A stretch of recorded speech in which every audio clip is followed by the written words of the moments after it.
Hey, Al here with Fart Systems, Joanne on the camera. Just going to go through, this is a recent build we just wrapped up here. This is the second gen Tundra with the 6.5 foot box with a double cab. This one has the Radica Moonlander canopy on it. This is our second one we've done now. It's actually a really nice canopy. There's no rooftop tent, but they're a fairly tall canopy. This one actually has the Arctic turn windows in it too, which is they're just amazing. I've seen the best windows I've ever seen in an RV type application, or so they have screens and blinds on them. Anyways, I digress. So about the build, what we did is we insulated the entire canopy. So like I said, it's the second one we've done the insulation on. And our first customer, he came back to us and said, you know, it really helps to hold the heat in. So each panel is cut individually to fit. They're then wrapped with our proprietary upholstery, which is extremely hygroscopic. So it's going to help keep the condensation down to a dull roar in here. So every square inch of this canopy has been insulated.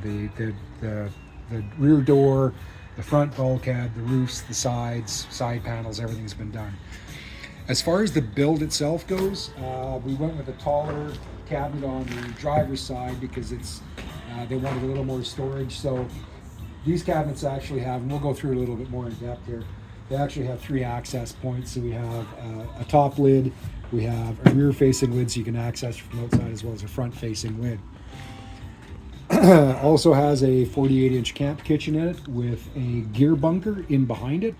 The gear bunker is basically about a 24-inch cabinet that matches the dimensions of the kitchen tunnel, and what that is for is it's like a catch-all. So it's lined with waterproof carpet. Again, you know, basically what you can do with that is throw wet gear in there, you can throw tools in there, whatever you want.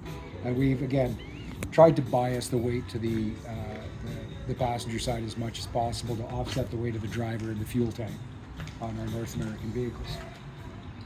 So we'll just close this up. Of course, it has our pop-up table on it.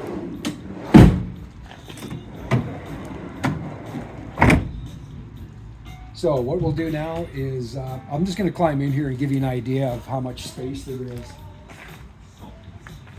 I'm old, I need a step stool.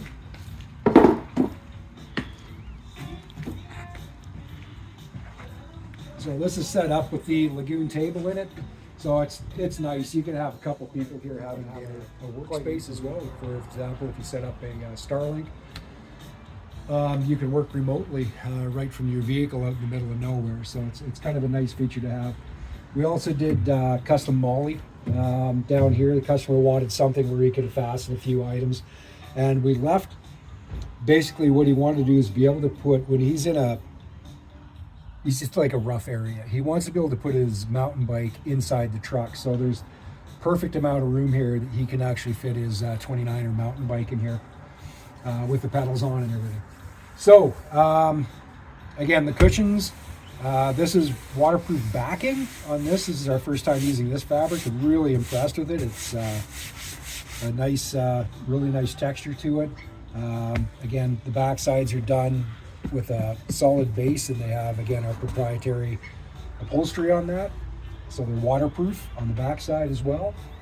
So I'm just going to pull the cushions out here, open up all the cabinets so you guys can get a better idea of how much storage is actually in these, okay? Okay, I'll just gonna run through the cabinetry here now.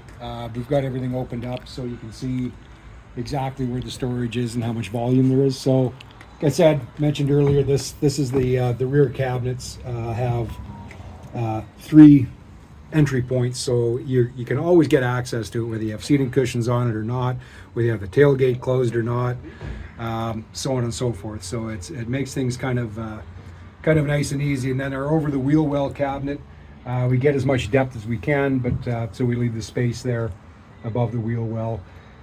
The kitchen tunnel. So if you look at this rear, this is kind of like the pantry area, pots, pans, whichever. You can also use under here for the cutlery and pots and pans. There's a fair amount of depth there. But that access lid that you see in the kitchen tunnel there, what that's actually meant for is if you have the camp kitchen, say it's nighttime and you got everything closed up, and if you want to get in there into the pantry without opening your tailgate and so on and so forth, or even getting out of the truck. You just literally pop that lid off and gives you full access. These cabinets were made shallower on this side to match the height of the kitchen tunnel, strictly because with the cushions that we make in-house, this gives you a fantastic 6'4" sleeping platform, which is really nice to have. The over the wheel well cabinet on that side is a little shorter, but it's as far as depth goes. But that's fantastic for lots of things like the hot dog forks and whatever. I don't know what a person's going to put in there, but you can put a lot in it.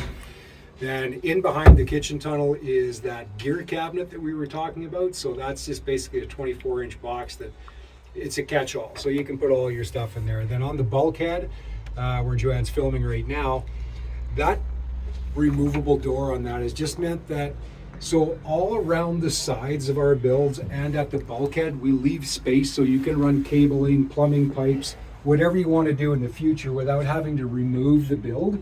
Even though it's simple to remove by just unbolting the cabinets from each other and from the floor, you can easily do that. However, we leave this void so that you can do that. Now, if a person wants, we can do filler strips for it, but this is actually meant so that he can run the wiring around here once he gets everything set up how he wants. There's also an additional 120 volt. We added this in as well. Over here, we added this dual 120 volt, dual USB-C charge outlet. So that's basically meant so you can hook that up to a Goal Zero or a Blue Eddy or whichever brand you have, and you can just plug it in here. Makes it nice and easy. You can have access on the outside. Again, you're not having to leave a door off and run cords that way.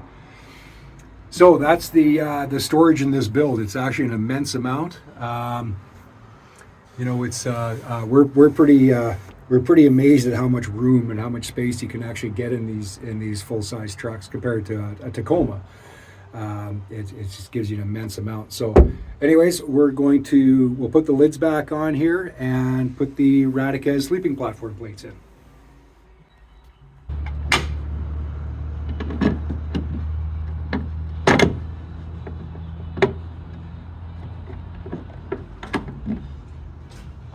This is we're just putting the actual Radica factory sleeping platform plates in.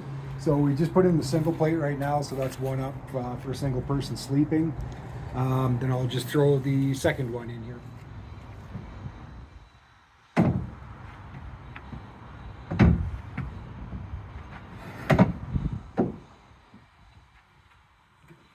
So there we go. Now that's set up as a double sleeper now, so it's I believe a 58-inch wide sleeping deck, which is pretty enormous.